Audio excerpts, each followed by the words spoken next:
नमस्कार, मैं हूं हेमेंद्र शर्मा और आप देख रहे हैं एमपी राउंडअप। उज्जैन को महाकालेश्वर की नगरी के नाम से भी जाना जाता है और उज्जैन को धर्म नगरी भी कहा जाता है।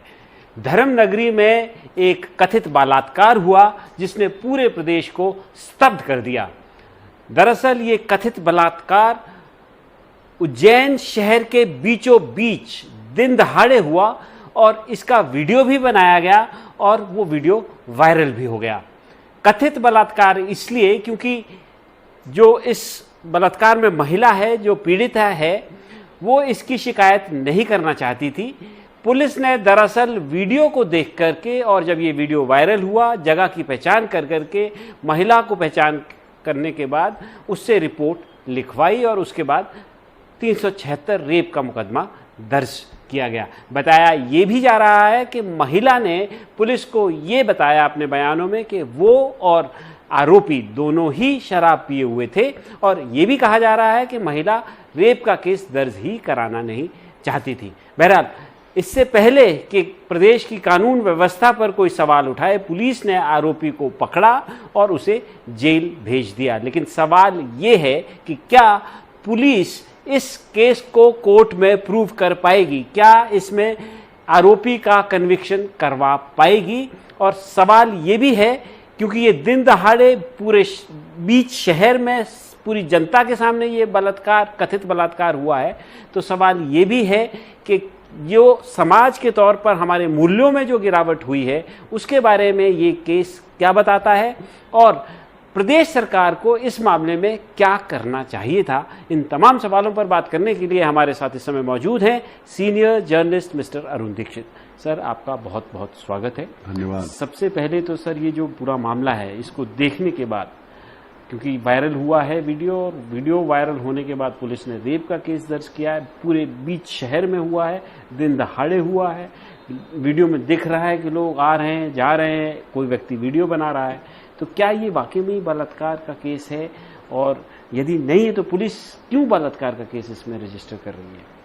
हेमेंद्र जी, पुलिस जो कर रही है वो अपनी जगह है, लेकिन जो सबसे बड़ा सवाल खड़ा हुआ है इस घटना से, आपने कहा महाकाल की नगरी है उज्जैन।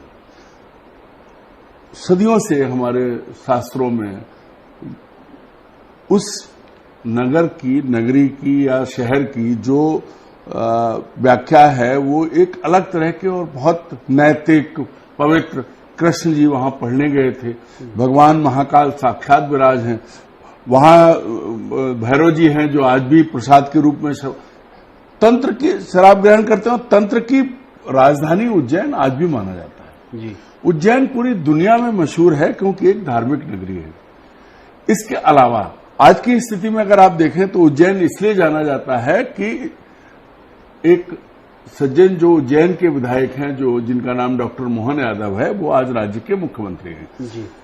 उज्जैन में कुछ साल बाद महाकुंभ होना है जिसको सिंहस्थ कहते हैं, उसके लिए वो तैयारी कर रहे हैं और उन्होंने उज्जैन को धर्म का केंद्र बना दिया। सरकार का धार्मिक विभाग जो है वो उज्जैन पहुंच गया है, बाकी सब पहुंच गए।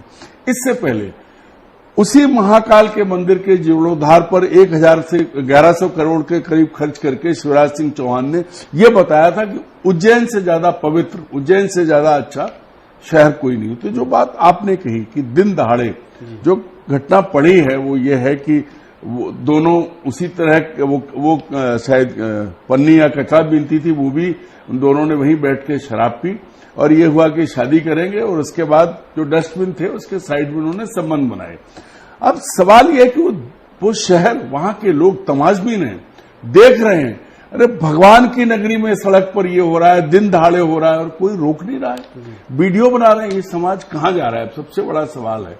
पुलिस ने पकड़ लिया, जेल भेज दिया। जो आपने कहा कि भाई वो महिला और उस पुरुष के बीच में, जैसा कि अखबार में छपा कि सहमति से संबंध बने, पर सवाल ये कि दिन दहाड़े सड़क पर, ये कौन सा देश है, वो कौन सा नगर है? कोई ऐसी जगह नहीं है कि कोई हम किसी बीच पर हो गया हो या कोई गुंडे बलात्कारी आ गए हों। तो हमारे शहर का, हमारा धर्म, जिन चीजों को लेकर के हम, हमारी सरकारें चाहे केंद्र की हो चाहे राज्य की हो, जी। जब आप धर्म पर ही सब कुछ फोकस कर रहे हैं, राम के नाम पे मंदिर बना रहे हैं, तो संस्कार कौन से ला रहे हैं? संस्कार ये है कि सड़क पर लोग संभोग कर रहे हैं और आप रोकने की बजाय आप कैमरा लगा के वीडियो बना रहे हैं। ये शर्मनाक है और शर्मनाक इस समाज के लिए है। सर ये समाज के लिए तो शर्मनाक है ही है, लेकिन सवाल ये भी है कि पुलिस ने आओ देखा न ताओ सीधा 376 बलात्कार का मुकदमा दर्ज कर दिया। क्या इस पूरे मामले में बलात्कार का मामला बनता था? देखिए, सबसे बड़ी बात वही है कि आप सार्वजनिक स्थल पर इस तरह की चीजें के लिए अलग कानून है। जी।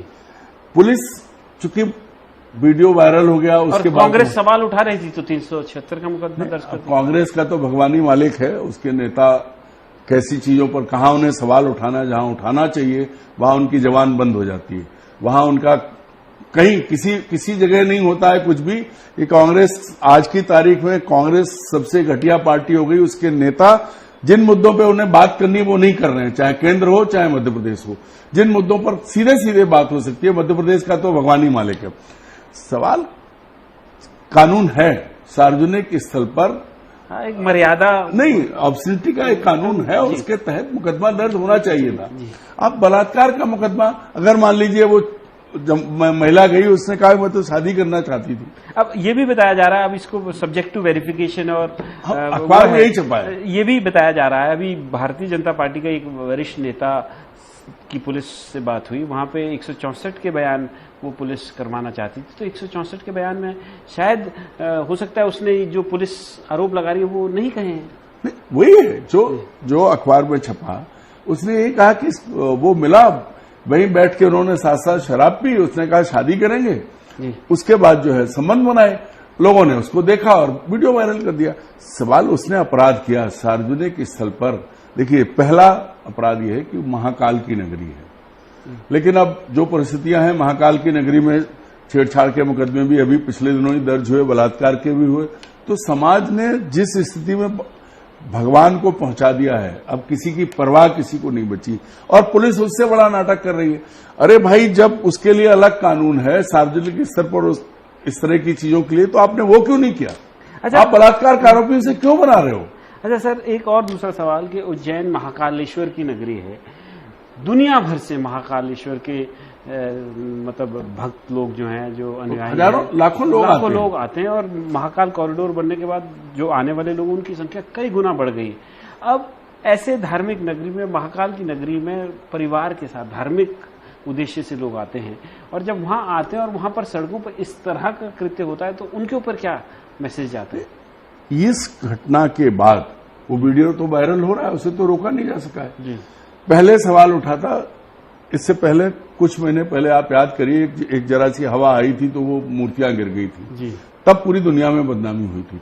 और अब ये खबर कि उज्जैन में दिन दहाड़े सड़क पर एक महिला एक पुरुष ने संबंध बनाए और किसी ने रोका नहीं, बल्कि वीडियो बना के दुनिया में वायरल किया, तो ये उज्जैन के लोगों के लिए और हिंदू धर्म के कथित ठेकेदारों के लिए, क्योंकि हर तरफ धर्म की बात कर रहे हैं, तो जो वीडियो बना रहे थे, क्या वहां कोई ऐसा आदमी नहीं गुजरा जो उन्हें रोकता? तो हमारा समाज कहां जा रहा है? पुलिस ने तो बलात्कार का मुकदमा लगा दिया, लेकिन क्या कभी ये सोचेंगे उज्जैन के लोग कि जिस शहर में वो रहते हैं वहां ये चीज हो रही थी तो उसके लिए वो खड़े हुए? नहीं खड़े हुए, नहीं रोके। वीडियो बनाने वाला आदमी एक पत्थर फेंक के भी मार देता तो वो लोग उससे बचते, लेकिन उसने तमाशा देखा और तो वीडियो में दिख रहा है कि लोग आ रहे हैं, जा रहे हैं, गाड़ियां जा रही हैं, कोई रोकने वाला तो सवाल ही पैदा नहीं।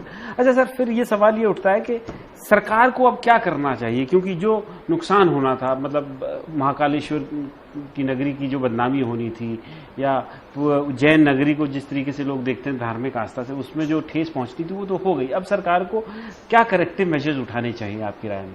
हेमंत जी, सबसे बड़ी बात यह है कि हमारी सरकार ने जो धर्म का ठेका ले लिया है, सरकार का काम धर्म को आगे बढ़ाना नहीं था, सरकार का काम प्रशासन चलाना था। चाहे दिल्ली हो, दिल्ली की सरकार हो, चाहे मध्य प्रदेश की सरकार हो, चाहे भारतीय जनता पार्टी के नेतृत्व वाली कोई सरकार हो, अचानक सरकार धर्म को आगे करके धर्म चला रही है। धर्म के सारे काम सरकार ने अपने हाथ में ले लिए। मध्य प्रदेश में 18, 19वां भी बना, 19 लोक बन रहे हैं, सरकार बना रही है। सरकार का काम था प्रशासन को सही रखे, सामाजिक व्यवस्था सही चले, उसके लिए कानून व्यवस्था रखे। सरकार वो करने के बजाय वो सब कर रही है। सख्त से सख्त कानून है अपने पास, नए कानून की जरूरत नहीं, उसके तहत सजा दिलाते ताकि सार्वजनिक स्थल पर कोई इस तरह की वो ना करे। अब बदनामी किसकी हो रही है? महाकाल की हो रही है, क्योंकि महाकाल उज्जैन में हुआ है और सरकार कुछ नहीं कर रही। सरकार धर्म पर जो जिस तरह का धर्म को आगे बढ़ा के, धर्म का चोला ओढ़ के और धर्म के नाम पर, उसकी बजाय व्यवस्था ये होती कि कानून के नाम पर अगर सरकार कानून को सही ढंग से सख्ती से पालन करा ले तो उसका सबसे बड़ा धर्म तो कानून का पालन कराना है। लेकिन हमारी सरकार, हेमंत जी, 15 दिन पहले, 20 दिन पहले एक ऑर्डर निकला था, इसमें चीफ सेक्रेटरी ने ऑर्डर निकाला था और 5 IAS अफसर सीनियर मोस्ट, जिनको गायों को सड़क से हटाना था, आवारा गायों को, तो जब वो ऑर्डर निकला उसमें आवारा शब्द पे भारतीय जनता पार्टी एकदम कूद गई, सब चिल्लाए आवारा नहीं हो सकती गाय, निराशित कर दिया, सरकार ने भी मान लिया। कल मैंने पूर्व मुख्यमंत्री शिवराज सिंह चौहान के इलाके में, नसरुल्लागंज, रेड्डी, सलकनपुर के इलाके में मैं घूम रहा था, कम से कम 1 से 1,500 गाय सड़क पर थी और वो सारी गाय जिनके कान में वो लगा हुआ है, नंबर वो है। तो ये सरकार कर क्या रही है? सरकार ने ऑर्डर निकाला, बढ़िया ऑर्डर निकला, 15 दिन में हट जाएंगे, 15 दिन पूरे हो गए, न तो भोपाल से गाय हटी, ना पूरे प्रदेश में कहीं से हटी, आवारा से निराश्रित हो गई। सवाल यह है कि आप मजाक खुद क्यों बनवा रहे हो अपना? एक कलेक्टर ने, कटनी कलेक्टर ने ऑर्डर दिया, किसान जो जिसकी गाय सड़क पर है उसके खिलाफ मुकदमा दर्ज होगा। वहां देखिए आप, बहुत बड़ा बदलाव आया। लेकिन बाकी जिलों में किसी ने कुछ नहीं किया, सारी सड़क पे बैठी है। मैं खुद टकरा, कल मैं सड़क पे खड़ा हो गया, गायों का झुंड भागता हुआ आ रहा था, मेरी जीप से टकरा गई गाय। अब क्या करोगे? ये कोई नहीं, मतलब सरकार खुद का मजाक बना रही है। सरकार को जो करना चाहिए वो नहीं कर रहे हैं और कर सकते हैं। तो जो सरकार को करना चाहिए वो सरकार नहीं कर रही है और जो सरकार को नहीं करना चाहिए वो सरकार कर रही है। जैसे कि धर्म को या धर्म के आड़ में राजनीति जो हो रही है पूरे देश में या मध्य प्रदेश में, उससे सरकारों को बचना चाहिए और कानून जो ऑलरेडी उपलब्ध है, सख्त से सख्त कानून उपलब्ध है, उनके तहत कार्रवाई करनी चाहिए ताकि आगे के लिए वो नज़ीर बने और इस तरह की जो हरकतें हैं वो पब्लिक स्पेसेस में कम से कम ना हो। MP राउंडअप में आज सिर्फ इतना ही, कल फिर मुलाकात होगी, तब तक के लिए थैंक यू, गुड बाय।